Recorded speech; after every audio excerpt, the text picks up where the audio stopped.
भगवते वासुदेवाय। ओम नमो भगवते वासुदेवाय। ओम नमो भगवते वासुदेवाय। जय जगन्नाथ। 27 अध्याय चतुर्थ स्कंद पुरंजनपुर उपरे चंडवेगर आक्रमण एवं कालकन्या चरित्र। दारात नय संगे पड़ी से पुरंजन पथ हुड़ी। बालर कन्या जरा पासे मिलिला बेगे सप्तविंशे। नारद उवाच कहन्ति ब्रह्मांक नंदन तदन्ते से जे पुरंजन। अनेक मते प्रबोधिला राणीर मान दूर कला। प्रसन्न बदने सुंदरी स्नान मार्जना बेगे करी। कुंकुम कस्तूरी लगाई सुबास जले अंग धोई। स्वज्जल कज्जल सिंदूर मंडिला सुदिव्य वसन पिंधिला। सुगंध पुष्पमाला देई कबरी बांधिला सजाई। खंजीण नाना अलंकार मुकुरे निरेखी शरीर। भोजन सारी सड़र से तामूल भुंजिला हरसे। नृपति समीपे मिलिला हसी पलंके बीजे कला। से काम बेकारे राजनी रानी की कल से काम बेकारे राजन रानी की कला आलिंगन। विविध सकाम विकारे हास कटाक्ष मनोहरे। एकांत रतिर सरंगे से पुरंजन रानी संगे। रात्र दिवस न जानिला अज्ञान मोहे निमज्जिला। से काम भोगेण नृपति फुटीण श्रम हेला अति। उपधि करी पत्नी कर सुखे सोइला नृपवर। पलंके सुखे निद्रा गला से काल गति न जानिला। अज्ञाने स्त्री बसे रत न देला ज्ञान मागे चित। नवीन बयस राजन नासिला ए स्त्री भोगेण।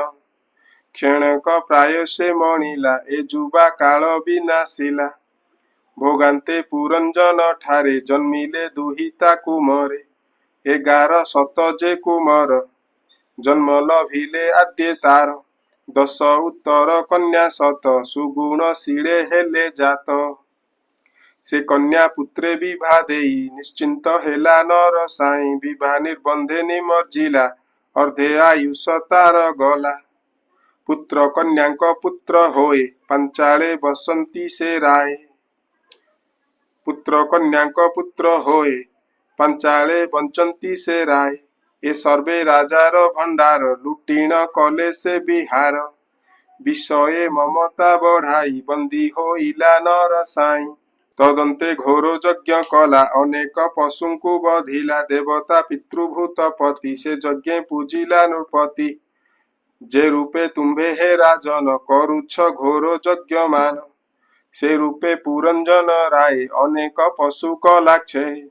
विषय जड़े उन्मत कुटुंबे बंदी कला चित। तदंते प्रवेशिला काल जे हरे प्राणी आयुर्बल। ताहार नाम चंड बेग गंधर्व राज्य करे भोग। गंधर्व मानंकर पति अति प्रचंड तार गति। 360 प्रमाण गंधर्वे अति बलवान। मिथुन भावे करी स्थिति एते गंधर्वी तही थांती। गंधर्व गंधर्वी प्रबल के कृष्ण के अबासु कल। ए सर्वे चंड बेगंकर अटंती तांक अनुचर। से चंड बेग आज्ञा पाई बेढ़िले राजापुर जाई। से पुरंजन दिव्य पुरी गंधर्वे बले लुटी करी। से नगरे सेनापति एक क्षण रक्षणे थिला से अध्यक। ताहार नाम प्रजागर से बेगे मिलिला आगर। ताहांकु मारी घौड़िला अनेक घोर युद्ध कला। से 7 संवत्सर नित्य जुझिला गंधर्व संगते। गंधर्वे अति बलवान ताहाकु मारी कले क्षण।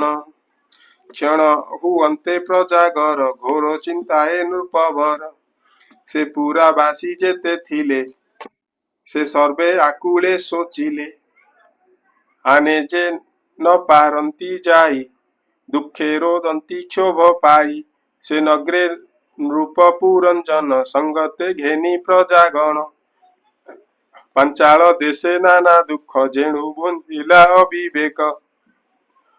पत्नी बसरे दिन गला अल्प सुखे निमजिला न कला से भय विचार एणु होइला दुख घोर प्राचीन बहिकु नारद कहिले अपूर्व संवाद कालर कन्या एक थिला ताहाकु केही न बरिला ए तिनी लोके से भ्रमई डरे के ताकु विभा नही से जारे बर इच्छा करे से देखी कंपे थर हरे से सर्व अभाग्यर धाम एणु दुर्भागा तार नाम से कन्या पूर्वे एक काले जजाति बले विभा हेले ताठारे बई भोग सारी पुत्र को बरे इच्छा करी जाहाकु जजाति राजन पुत्र को कले समर्पण ता ज्येष्ठ जेतेक कुमर केही न कले अंगीकार कनिष्ठ पुत्र पुरु थिला से पिता आज्ञा रे बरिला एमंते से काल दुहिता एमंते से काल दुहिती से बरे तुष्ट नो हे मती ता काम भोगे बल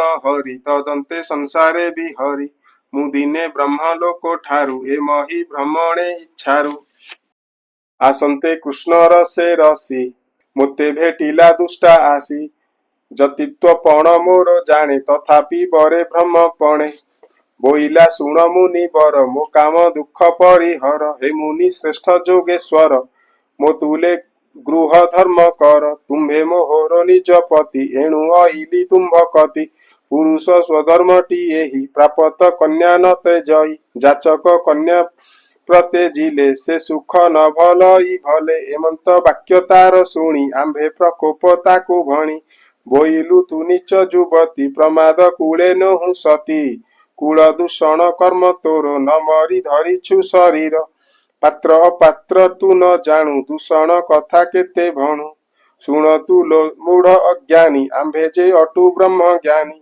गृहस्थ धर्म आंभ नाही तोर बरण रक्षा काहि तोहर बरे जेबे इच्छा कहिबा पूरब तो बांछा जबन मानक ईश्वर तू जाई बेगे ताकु बर जे काम भोगे तोरो इच्छा से तोरो पुराइबे बांछा ता शुणी विमुखे तरुणी से कोपे मोते साप भणी ओइला शुण मुनि बर मो प्रीति आशा कलु दूर तू एक ठावे न रहिबु जीवन्ते जेते काल थिबु ब्रह्मांड मध्य स्थान जेते भ्रमण करुथिबु नित्य काहि तू न लभिबु सुख भोगादि नामेण विमुख ए घोर साप मोते देई बरिला भय पति जाई भोदेव जबन ईश्वर तू वीर बले बलियार एणु बरिली मुहि तोते मोर विनय घेन चिते तुम्भंकु जे मागई जाहा विनाश नोहे काम ताहा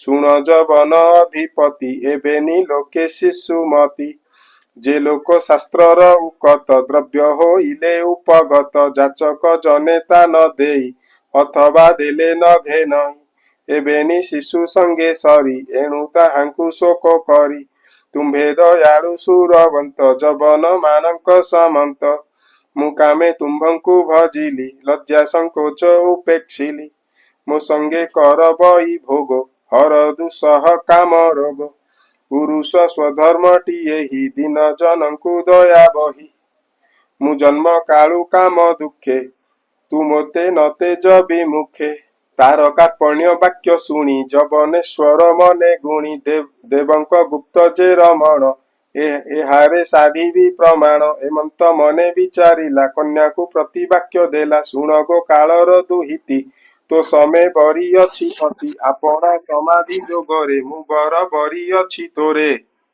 ए जेते लोक वृंद चंती तोरो समीपे न गच्छन्ति तो रूप देखिय मंगल डरंती ए लोक सकल तुझे अलक्ष्य गति धरी एहांकु भोग कर बरी एकाकी बोली भय जेबे मो सेना संगे नियतेबे एमंते प्रजांकु विनाश ए सर्वे हुंतु तोरो बस मोहर भाई जे प्रज्वर तू भग्नि हेबु जे मोहर एकत्वे भाई भग्नि थिब मो सेना गण संगे नेब लोके न जानिबे तो गति भ्रमणु थिबु चौकति जीवकु भोग अनुसारे पीड़िबु लोभादि व्याधिरे एमंत शिक्षा ताकु देई अग्रे पशिला भग्नि भाई चतुर्थ स्कंदे भागवत नारद प्राचीन उकत ए पुरंजनर चरित भ्रणई विप्र जगन्नाथ इति श्रीमद्भागवते महापुराणे परमहंस्यां संहितायां चतुर्थस्कन्धे पुरञ्जनचरितं नाम